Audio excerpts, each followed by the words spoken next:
am in front of the camera this time. My director, usually on the morning show, is behind the camera in my usual seat. Both Jasmine and Brittany are off this morning. They are enjoying their nice holiday.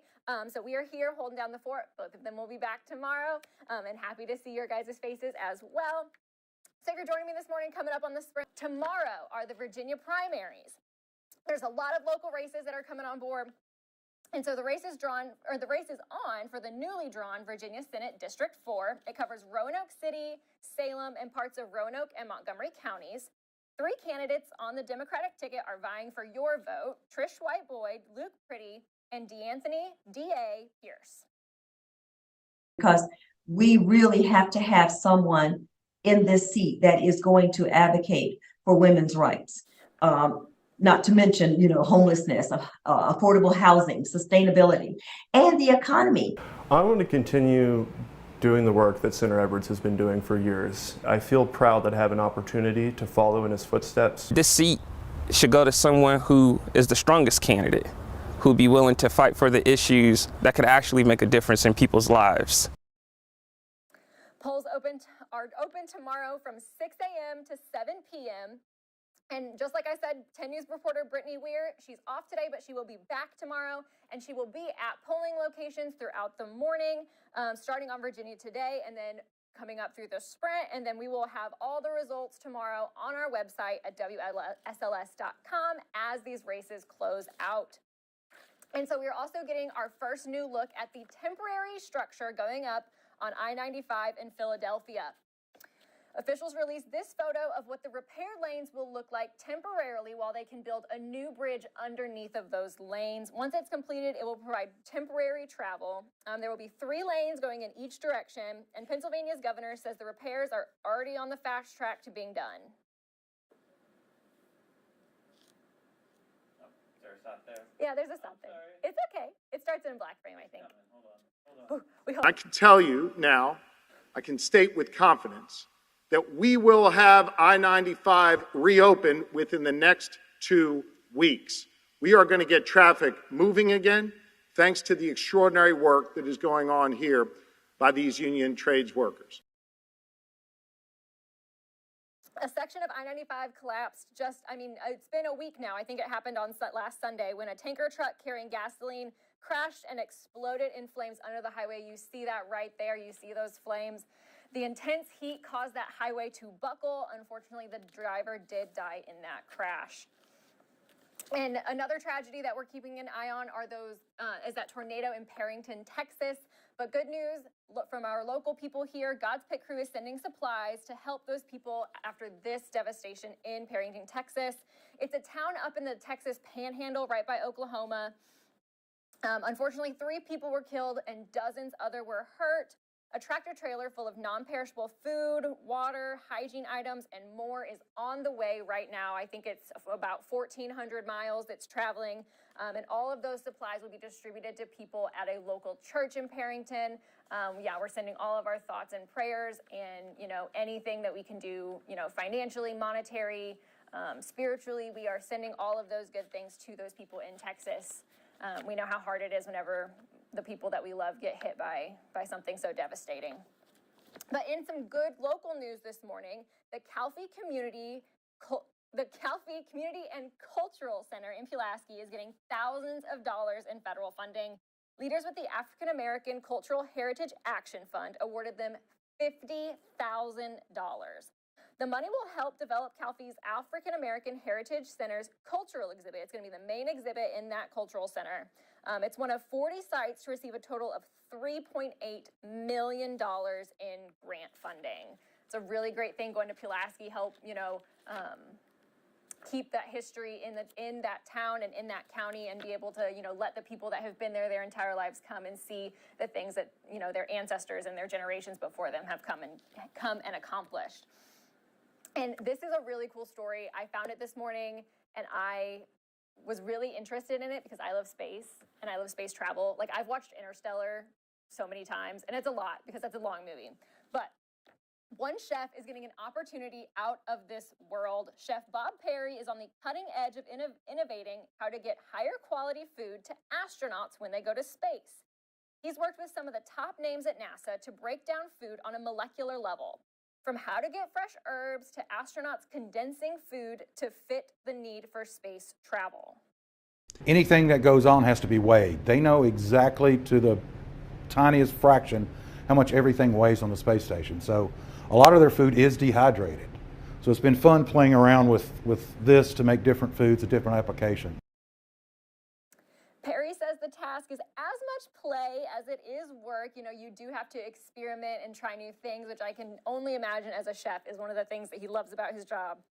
He's excited to see food in a whole new way while helping those getting a glimpse at the final frontier. I mean, this is like, he's touching a part of history right now that, you know, in decades from now, we're not even going to think about what food was on that trek to Mars, but he will. He's going to know that he had a little hand in it, and he had a hand in studying how they got nutrition and how they got, you know, all of the things that they needed. I think they say it takes like 7 months to get to Mars, you know, and then they have their time there, and then they have to come 7 months back. So it's a lot of food they need on that space shuttle.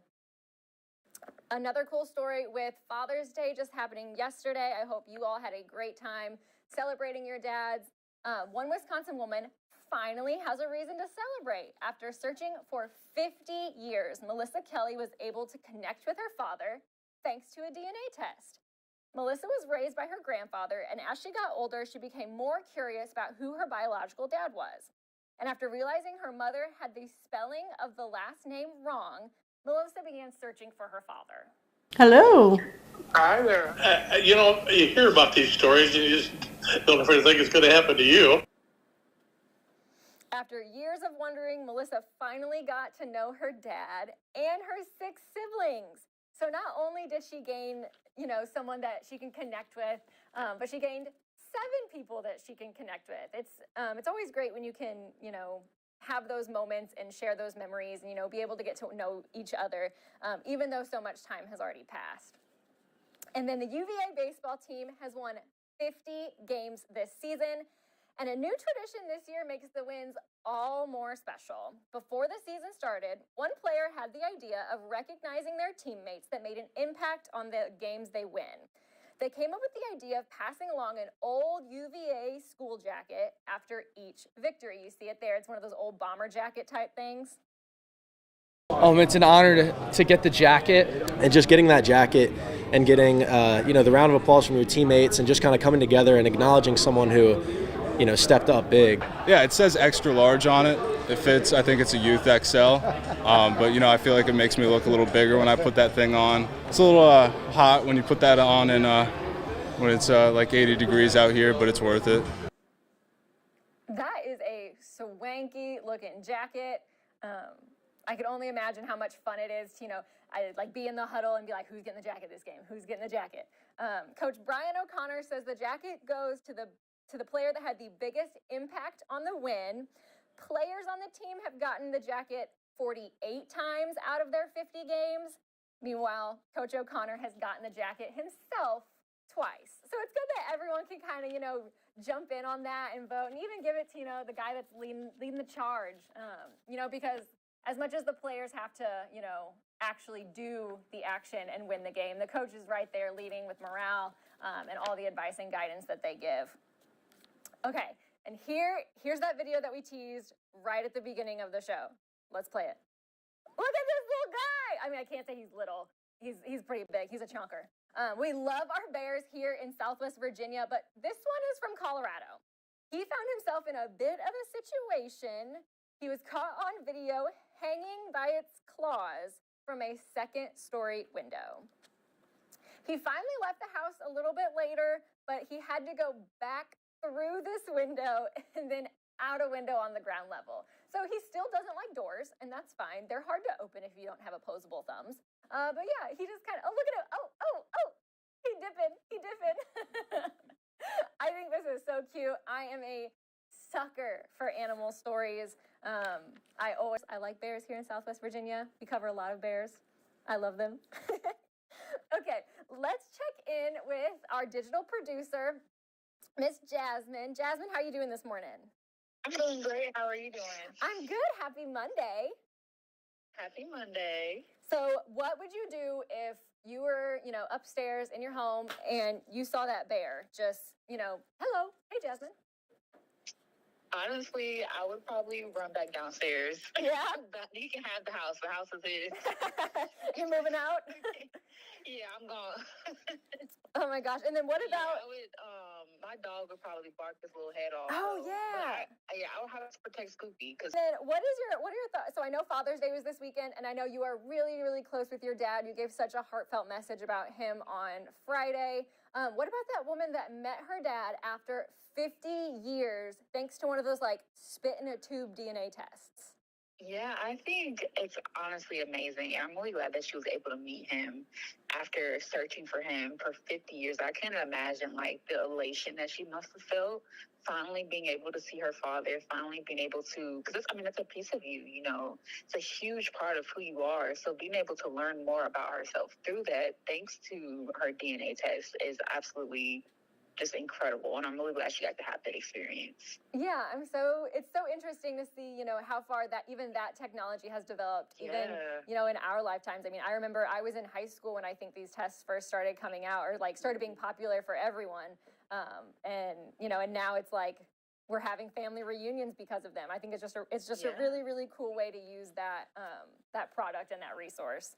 Yeah, it really is. I'm grateful for it that people can have are able to meet with people that they've been searching for thanks to the technology, because 50 years ago, this probably was unheard of and unimaginable. So it's crazy to see how far technology has advanced, kind of going off of what you said. Yeah, exactly.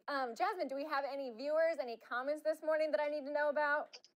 Yes, we do have viewers. No comments today, but as always, just head to our website. The Morning Sprint is right at the top, and you can drop a comment right under the live stream. Or you can head to our YouTube channel and leave a comment in the chat box as well.